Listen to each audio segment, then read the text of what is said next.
వానరుల హర్షధ్వనుల మధ్య ఒక గొప్ప సేవకుడు ఒక తల్లి ఇచ్చిన గుర్తుతో రాముని వద్దకు వస్తున్నాడు. రాముని ఎదుట మోకాళ్ళ మీద కూర్చొని, ప్రభు, మీ ప్రేమ కంటే గొప్ప ఆశ్రయం లేదు అనే నమ్మకంతో ఈ గుర్తును చూడమని ఆమె ప్రాణం పెట్టి పంపించారు.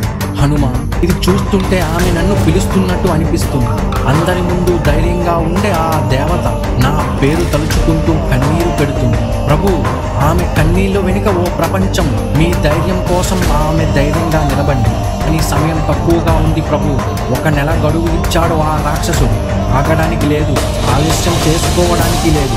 నా శ్వాస ఉండగానే ఆమెను విడిచిపెట్టాను. ఇప్పుడు రక్తం నిలవకూడదు హనుమ, వెళ్దాం. రావణుడు అహంకారాన్ని నేలపోల్చాలి.